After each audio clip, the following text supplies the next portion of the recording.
皆さんこんにちは。今日のゲストは有名な YouTuber の Tiffany さんです。Hello， 大家好，我是 Tiffany， こんにちは Tiffany です。よろしくお願いします。よろしくお願いします。こんにちは Tiffany です。台湾に住む花持ち飾りです。这是广告里面所用到的日文。OK だってみんな。今天很开心可以邀请到Tiffany。那你在学习日文的时候已经有5年的时间了嘛？对不对？今年是第5年。对。好，那刚开始为什么会想学日文呢？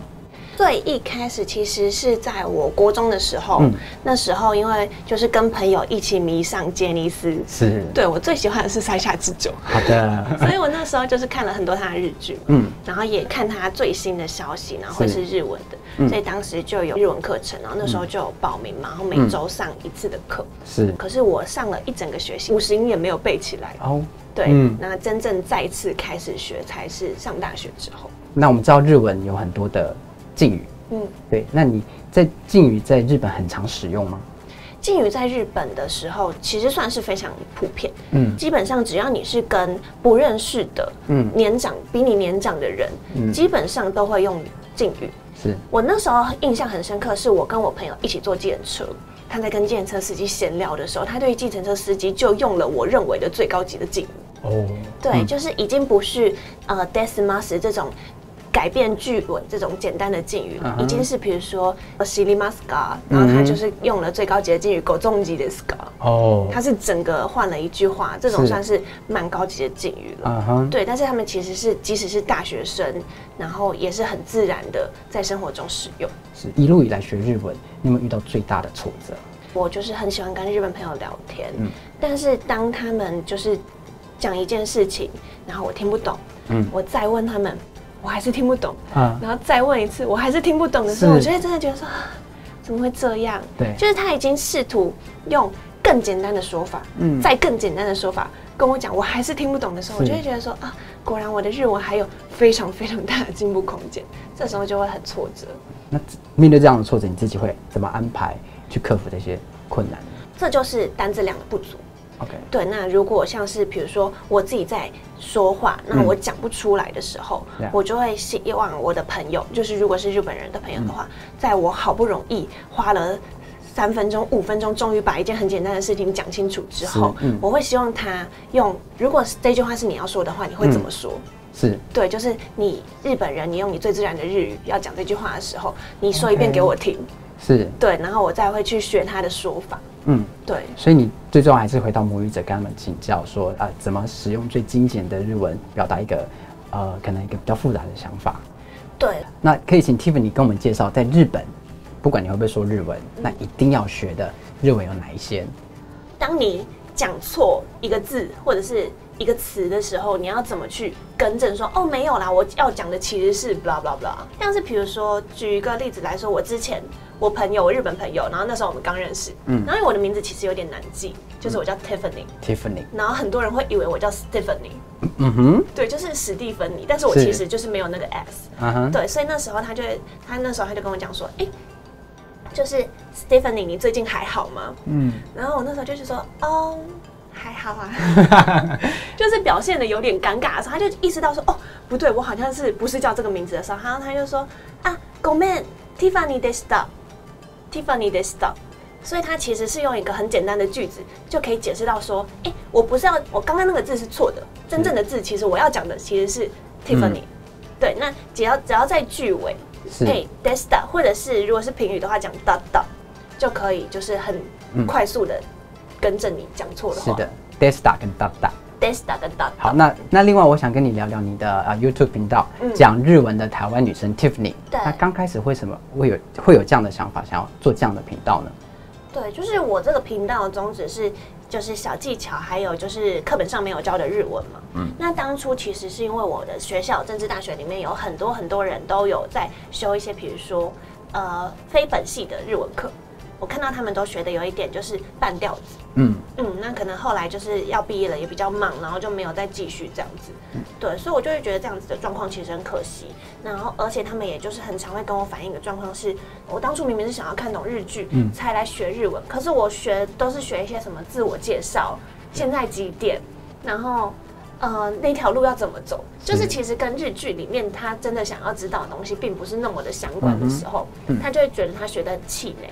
是，对，就是大家的日本语到底要学几课才能看得懂日剧？对，所以我就会觉得说，其实因为日文它并没有那么的分，就是程度。就是你并不是一定要先学 apple 才能学 banana。OK。对，就是它只是就是不同领域的单字，对，学你觉得应该有兴趣的单字，所以我就会觉得说，如果就是学校没有时间跟空间可以教这些就是比较有趣的，像是日文啊或者是歌曲这些单字的话，那我可以就是跟大家分享。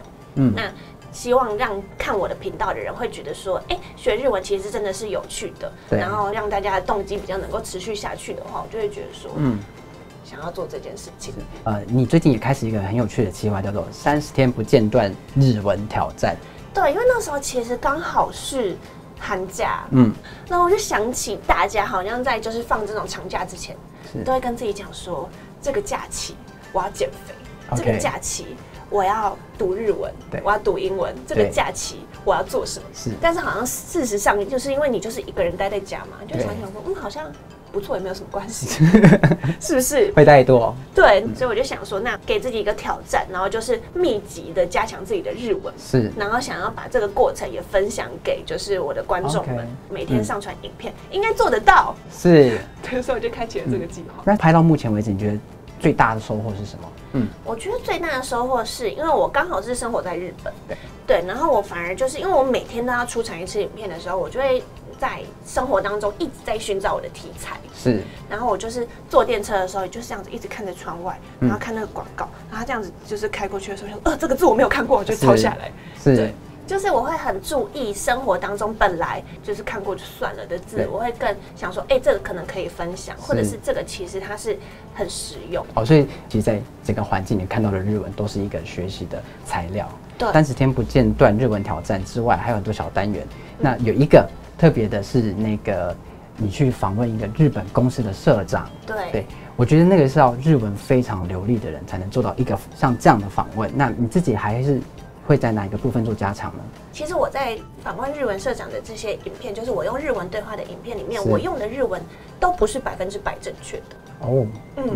我觉得这样其实是我应该要再更去加强的一个部分。因为我自己就是未来的工作是想要成为专业的口译员。对，所以就是我的日文的准确度跟就是顺畅度，还有用词的精确性，其实都应该要再提高。简单来说，应该算是单字量，还有就是我的单字的深度。像是我现在比较没有办法用一些就是日文里面的汉字的这些比较深奥的词，所以这部分就会想要再更加强。那你怎么安排增加单字量这样的一个功课呢？我自己是会在就是生活当中，或者是我平常接触的。不管是日剧或者是日文的书籍，或者是报章杂志当中，会去更有意识的搜集我不认识的，或者是我自己可能不会这样使用的使用方法，我会把单字记下来。那我把单字记下来的时候，我是连就是例句也会一起写下来。